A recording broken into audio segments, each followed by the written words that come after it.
On this episode of Sports Opinions Podcast, sports anchor and reporter at News 2 in Nashville, Tennessee, Kayla Anderson joins the show as we talk about the Stanley Cup Finals, the NBA Finals, and the attendance issues for Major League Baseball. And don't forget, sports fans, I remind you weekly, go visit OvertimeHeroics.com. Great website where you can find awesome content, great articles, and also if you click up on forum and sign up there, you will go and be able to talk to great sports personalities. Yes, I'm on there. Yes, I'm talking. And just talk to everyone there and a bunch of like-minded sports fans. You'll enjoy it. You'll love it. You will not regret doing it. But without further ado, let's cue the intro.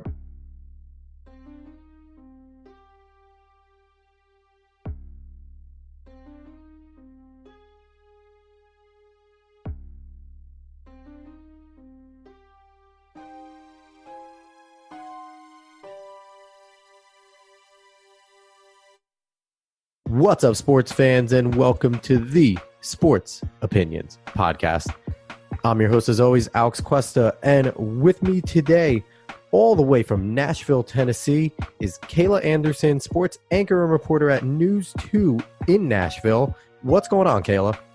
How's it going? Thanks for having me on the podcast. I'm excited to be on, and definitely I'm one that can share my opinion, so I like the name of the podcast. Oh, that's good. And where can people find you on social media if they want to follow anything you do, news-wise, sports-wise? Where can people go look you up? Yeah, so I'm very active on social media. You can find me first and foremost on Twitter. I am Kayla Anderson TV, at Kayla Anderson TV on Twitter. And then you can also find me on Instagram, and it's the same handle. It's Kayla Anderson TV. I'm very active on both platforms. And then if you want to be a little bit more specific, if you happen to be in Nashville or like Nashville sports, I have a Facebook page. It's WKRN Kayla Anderson, and I do a lot with Nashville sports on that specific platform.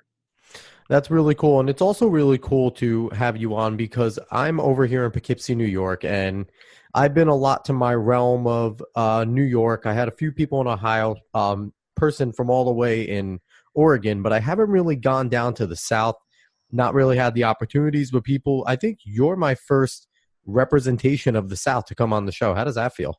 Hey, it feels good because you know what? I'm clearly not from the South originally. You could probably tell if I had a little bit of a drawl. But I have spent two different periods of my career down here. So my first real job in sports was in Montgomery, Alabama. And I was there for 2 full years covering a lot of Alabama and Auburn. And now, you know, in a few years down the road, I'm back in the South in Nashville. So I definitely would say I have a good sense of the South by this point of my career. So I'm happy to represent you as the first Southern person down here. Now, I got to ask you because one of the things, anyone that listens to the show knows that I like to kind of ask my guests a little bit about themselves before coming on because this is a very guest-driven podcast. It's what you guys want to talk about, and I love doing that type of stuff. But I look at your favorite teams. You have teams in Ohio. You have teams in Seattle. Obviously, you have Nashville. I noticed there's no Titans in there, which I find interesting. Yeah. But, what is your spread? What is up with that?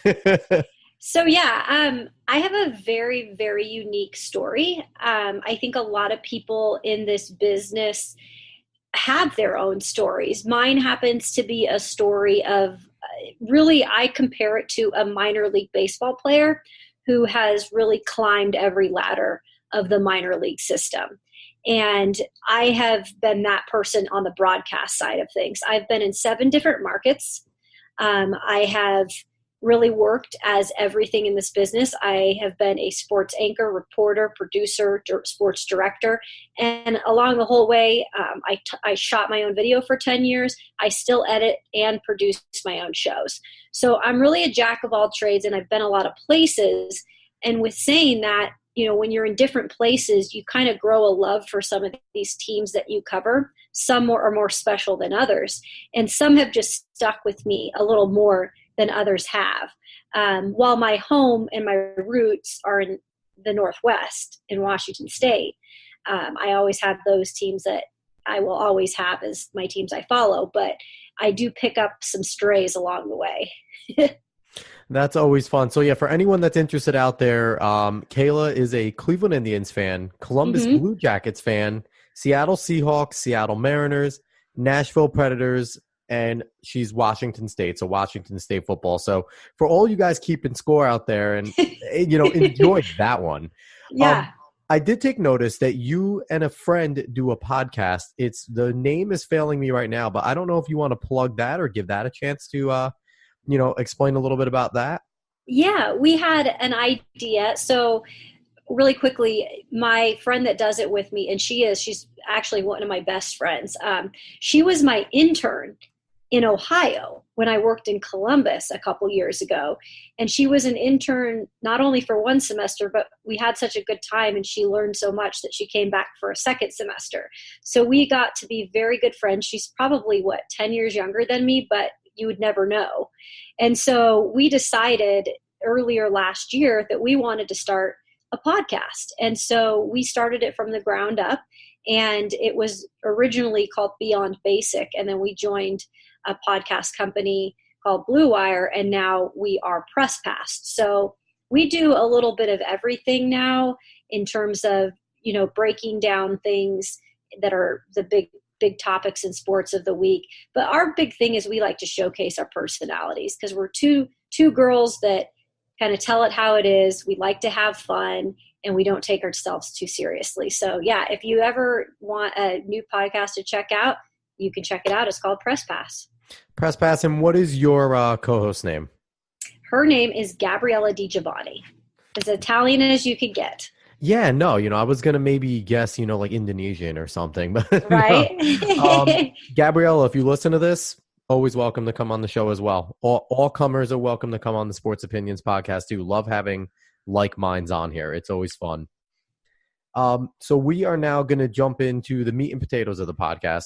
Yeah. We're going to start off with the Stanley Cup Finals. They're currently going on as we speak. It is May 29th.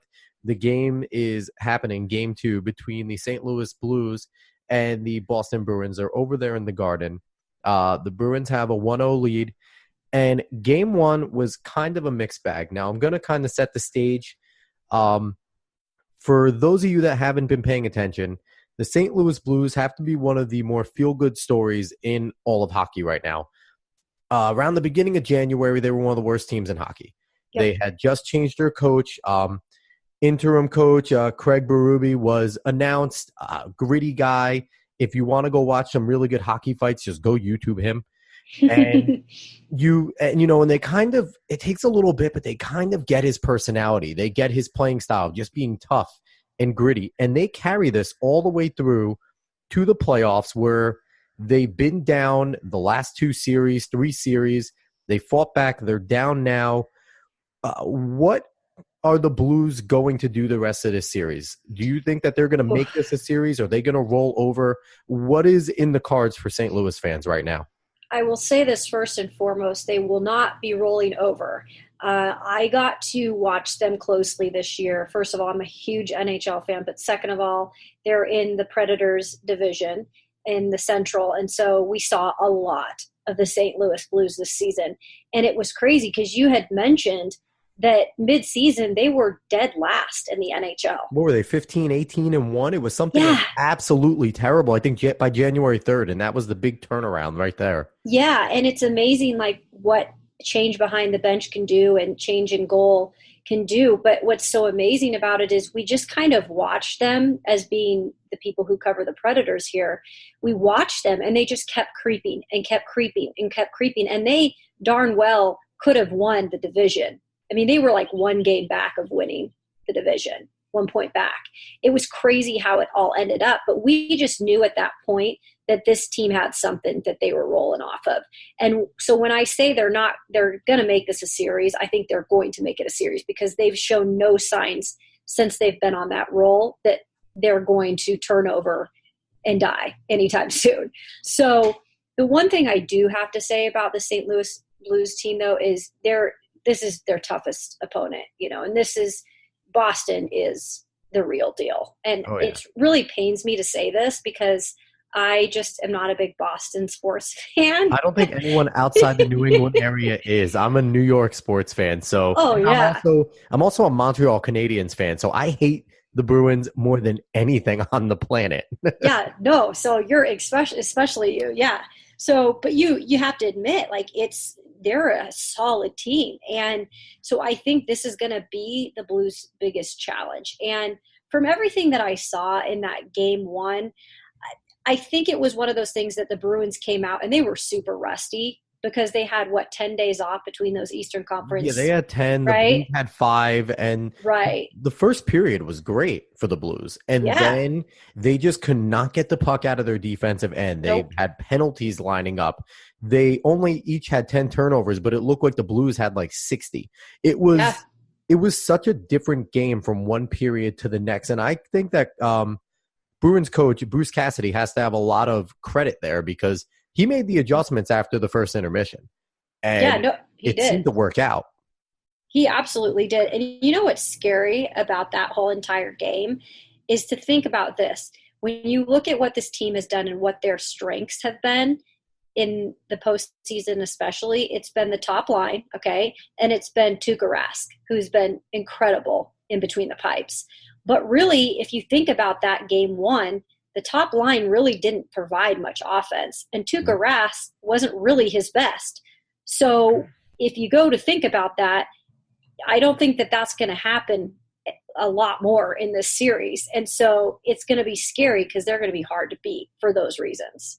They're going to be very hard to beat. They're by far and away the best power play team in the whole postseason. And going against the Blues, whose penalty kill has not been great in the postseason, that can't be a good mesh. But I'm really hoping that we get 2013 Tuukka Rask, where the Bruins look like a team of destiny. I think he was like 14 and to something great, 1.88 goal against average, and then all of a sudden he folded. I'm really hoping for that Tuukka Rask to come out right now. Tuukka, if you're listening, if you weren't in Boston, I would probably think you're awesome, but you're in Boston. You just need to fold. I know. And it's a great thing about that, though, that you're saying it is possible that he could do that. Here's the thing. He has so much weight on his shoulder from those Boston fans. They almost think that he owes them a Stanley Cup, right? They're like, you need to get this done for us. And I don't know if that's mindset for him is I don't know if that breaks at any point. Is he gonna let the pressure get to him? And I was talking with a gal who's my really good friend who covers the Blue Jackets in Columbus. She brought up a good point the other day. She said sometimes the younger goaltender, aka Jordan Bennington, who's a rookie on the other side, sometimes they don't know what to expect. So sometimes they can be more beneficial in these situations because they don't even know what the pressure is. They're just going in with a free mind. Well, I'm telling you right now, if Jordan Bennington did not know the pressure before game one, he knew it when he was getting assaulted. So I don't think any game this series is going to be as difficult as that game one was, where the whole second and third period, the puck just couldn't get cleared. And that has to be so much pressure. Rask could have literally just went off the ice those last two periods, it seems like. It was especially the last 12:43 of the game was just miserable for the Blues. It was just something that, you don't really see that often, the dominance that was there that the Bruins had over the Blues at that point. Yeah, I think if the Blues want to keep themselves in this series, I think the biggest thing for them is to really have that net front presence. And that's how you're going to kind of get him to move around, to get to get Rask to move around, because he's not going to give up just anything. So you really have to put that pressure on him in front. So that's really what they're going to have to do. They're definitely going to, and they're going to be really looking towards Vladimir Tarasenko. He's been their guy. He's been their goal scorer. He looked good towards the last two games against San Jose. And he just needs to be a difference maker. He doesn't necessarily need to score every goal, but he needs to be involved in every single offensive possession that he's on the ice. He's a guy that can't not touch the puck if he's on the ice. Yeah, and I agree with you completely. He's their assault weapon, for sure. Oh, without a doubt. So it's going to be interesting going forward. What is your final prediction. Are we both dreading the fact that Boston is going to be holding a cup, or are we going for the feel-good story? Man, I want to go for the feel-good story. I like St. Louis, but I just don't think, from what I've seen as a whole, this whole entire postseason, I just think Boston's the stronger team. So I'm going to take Boston. You know what? I'm going to take them in 6. How tough was that for you to say, considering Tough. Blue Jackets are one of your favorite teams, and they eliminated the Blue Jackets? No, so tough. And just their players, I just want to punch in the face sometimes. Now, all right, with the least bias possible, which I don't think either of us can have, are they not the dirtiest team in the whole entire league? Yeah, no, they are for sure. And it's so bad. And the fact that you see a discrepancy in penalties from game 1, that the Blues had so many more in the Bruins, it's like, how is that possible? How is that even? I don't think they check without cross-checking. I don't think it's in their blood to do anything. Like, it's just oh my God, it might just be Boston bias, because they have been such a dominant city. And it's annoying over the last 2 decades. It's so annoying. It's so annoying. And I think that's what's great about this Stanley Cup final. I think people are just really interested just for the fact they don't want to see Boston win it. So they're like just doing everything to have the St. Louis. I think everybody's St. Louis fans except for Boston, you know. Can you start spreading the word around everywhere else to stop hating New York teams, because we haven't won anything? No, I agree. I'm definitely more on your side than anything Boston. So I'll start spreading the word. But just think of it no pun intended. Yeah. Just think of it this way. So I'm a Habs fan by choice. I grew up in Jersey. So I grew up during the Marty Brodeur time. And I'm a Devils fan from being from Jersey. And now we just got the first pick again to go. And I'm an excited fan for the Devils. My Habs are just my Habs. They will give me a time of hope, and then they will just all of a sudden crash and burn. That's what they've been doing the last 5 years. This is true. But so I'm excited. I'm going to go, unfortunately, with Boston as well. I'm saying the Blues grit it out till 7 and make it interesting. So I'm going Boston in 7. But unfortunately, Brad Marchand's punchable face is going to be holding the Lord Stanley's Cup, and it makes me extremely unhappy to say that. And you know what? Maybe he'll get punched in the face this series and lose some teeth. Oh, he needs to. He really needs to. Oh my God. It would make me so happy if somebody, but he won't fight anybody. He runs away. He doesn't. I know. He's such a soft. I know. He is. He totally is. Speaking of softness, we're now going to talk about the NBA.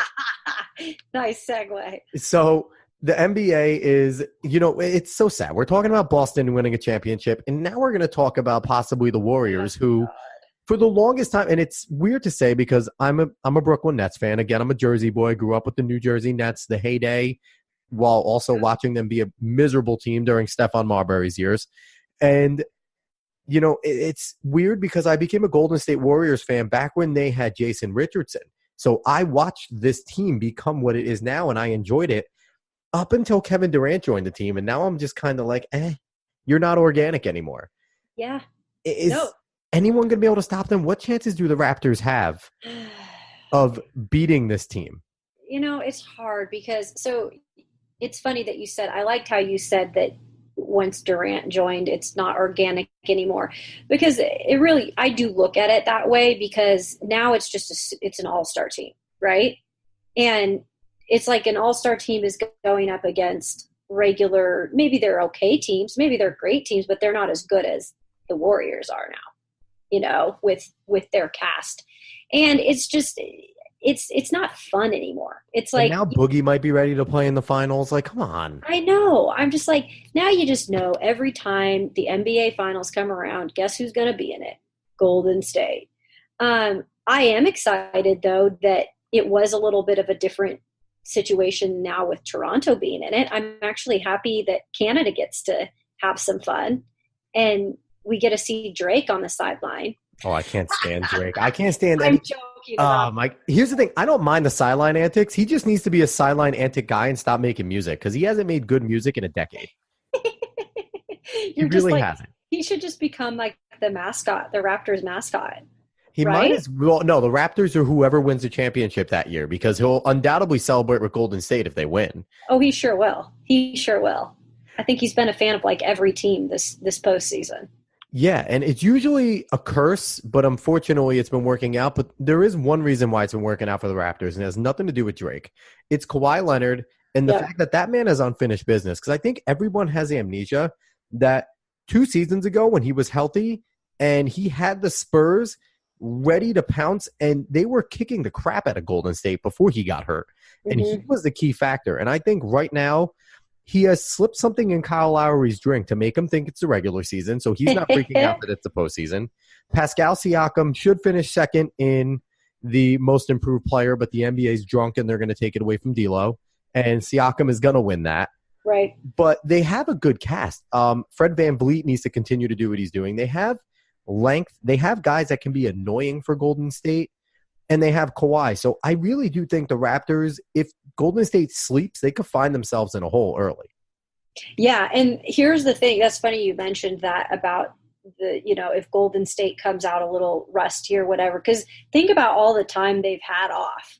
And yeah, is that good for getting back, guys like Kevin Durant? Yeah, but at the same time, that's a lot of time off.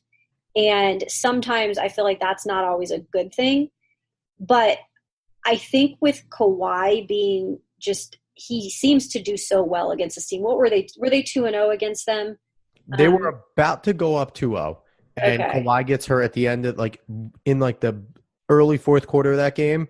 Golden State rallies to win, and I believe they win the series 4-2. I think the Spurs muster up another win in there, but it was something where they were going to have him against the ropes, and Kawhi was looking like the MVP of the playoffs.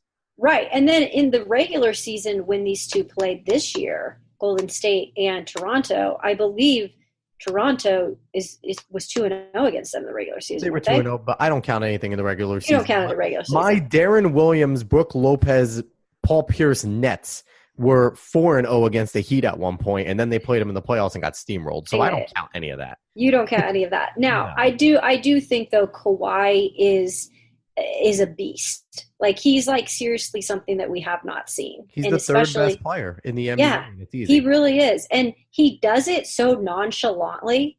Like I think somebody was joking the other day that he finally laughed in a press conference. And it was the worst laugh ever. Right. And maybe that's why he doesn't laugh, right?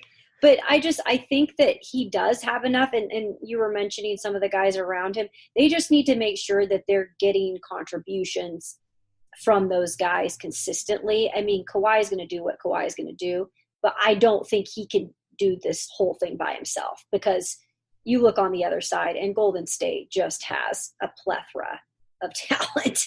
I mean, it's endless, And the one guy that this rest does help, and people forget he's a finals MVP for a reason, old man Andre Iguodala is still one of the best on-ball defenders in the game. And he is a guy that Kawhi Leonard is like a superstar. There's no stopping him. But Andre Iguodala is going to annoy him. And then when Andre's not there, they're going to switch Klay Thompson onto him, who is a top 5 wing defender. And then when he's tired, they're going to pass him on to Draymond, who could defend guys.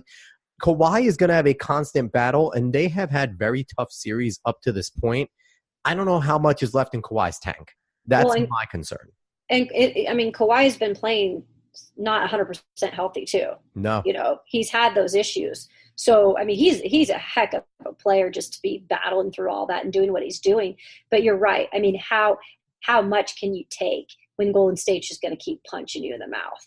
And that's what they're going to do.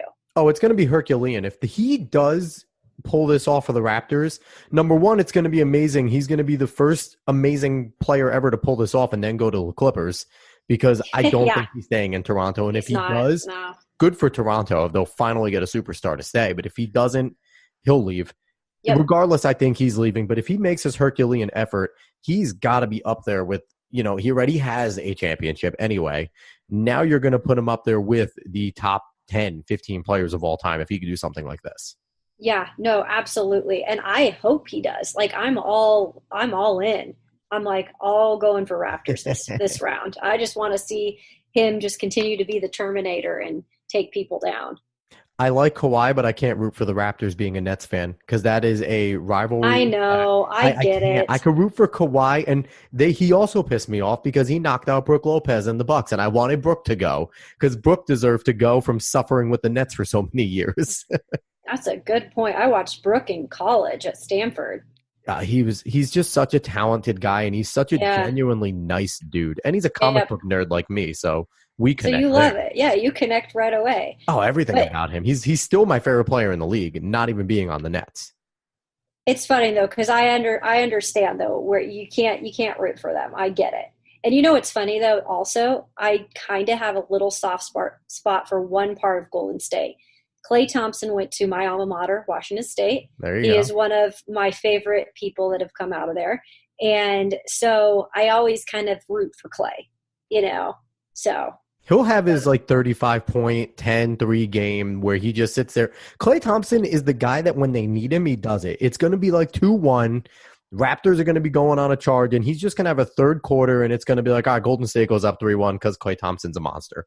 And he always does that. He's the perfect timing guy. Like, that's what he does. Yeah, yeah, you're totally right though. I mean, it'll be funny because if I'm not able to watch the game one night, let's say, because I've got I'm doing here covering, I'll go on and I'll be, going through what happened, and all of a sudden, all over Twitter, Klay is trending, and I'll go right to it and see what Klay did, and it's always like that. Yeah, Klay scores 37 points and leads the Golden State to a victory. So you're right, he comes up in those times when it's needed. Will somebody get Kayla some tickets? Come on now. Someone Please has to listen to this and hear and get Kayla some tickets and a meet and greet with Klay. Like, help a girl out. What are we doing here? Come on I know. now. I have this funny picture from it was literally right when, oh God, it was like 3 years out of college because Clay's a little younger than me. Mhm. And I went back for a football game, and we have this big field house that we all go to, like all the Pullman Washington State fans, before the football game, and he was in there. And I went up to him and took a picture with him, and he was still in college. And it was so funny. I have this picture, and he just looks like a baby. Like, if you look at this picture, you would crack up. It's like him when he was like 20 years old. So I'm definitely tagging Klay Thompson when I promote this. When I promote this podcast, I am tagging him. I'm letting him know a mega fan is on this podcast. Go Cougs, Klay, if you listen. And I'm envious of you because you have those cool moments going to Washington State. I went to Marist College. I love Marist College, Fear the Foxes. But our biggest star is still Rick Smits, who's a great star, but he's not playing anymore. So what do I get to see? Like, well, but now you get to talk about all these fun topics, and at least you get to live through us, right? You know what? I get to live through you guys, and hopefully one day I get to travel and do some fun stuff like you guys, and not just record a podcast. I think it'll be fun doing that. You definitely will. Thank you for your confidence. Now, something that people are losing confidence in, Major League Baseball. Mm-hmm. Why is there you watch games now, and not even 5 years ago, behind home plate was packed at least. Yeah. Now you can't find more than 10 guys on a screen, or 10 women, or 10 kids, or 10 llamas, or anything on a screen behind home plate. There is nobody going to these games. Man, you're absolutely right. What is wrong with baseball? Yeah, it's and I take this, this really does. When I say like I take this seriously, I do, because I am, first and foremost, I'm a baseball fan. And I grew up with the game. I played softball, so I relate to the game. I relate my life to the game, but I've covered really every single part of baseball, from the minor leagues to the majors, throughout my 11 plus years in this business. And I really, the game I love. It's just the problem with it is this is a new generation we're dealing with. And baseball is such a traditional sport, and it never really has changed. But this new generation is, they like the fast pace. They like the now. They like being able to see action all the time. And baseball is really, it's a sitting down game. It's really processing what's going on. And I don't think that's what these new kids and generation want. Yeah, it's tough. And I think, it's been hashed out, and I've said it on the podcast before. It's significantly easier to grab 2 or 3 other friends, pick up a basketball, pick up a football, than it is to, you could play catch for 10, 15 minutes, but you're not going to play full games of football or full games of basketball like you would catch. And you're not going to grab another 9 people to go play, baseball. And so baseball is more difficult for kids to get into now.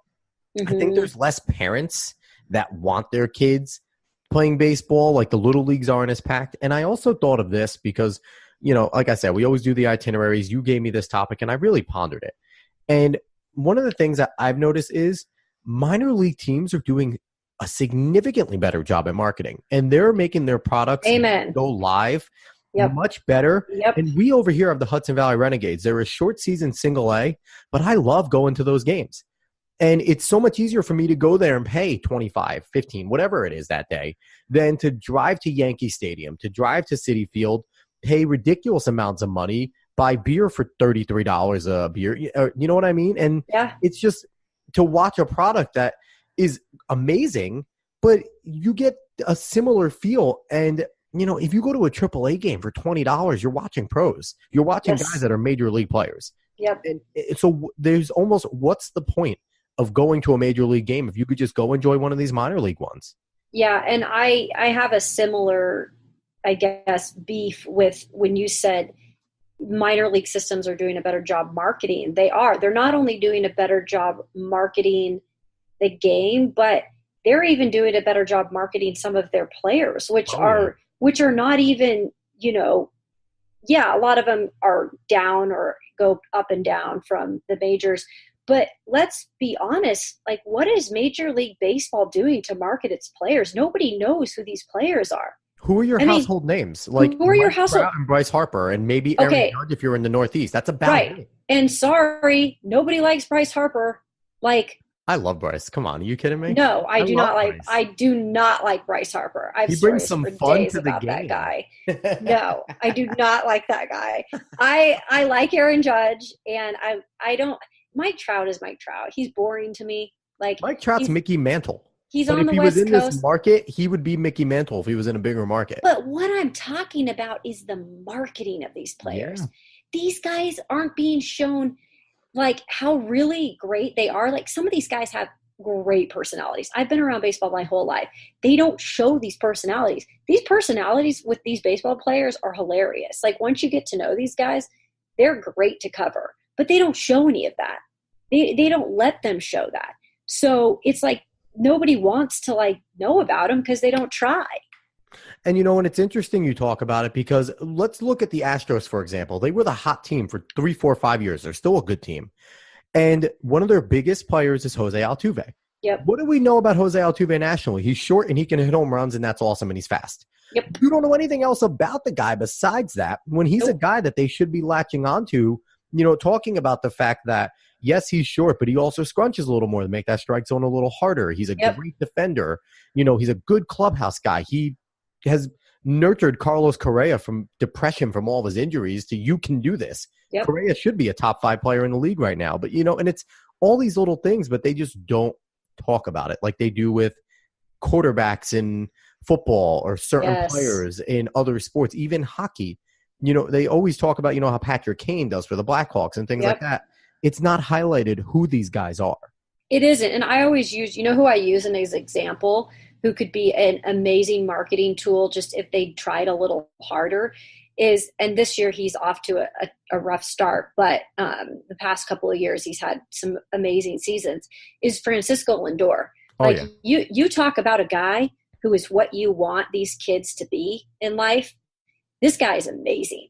Like, this guy has the personality of, 500, Mike Trouts.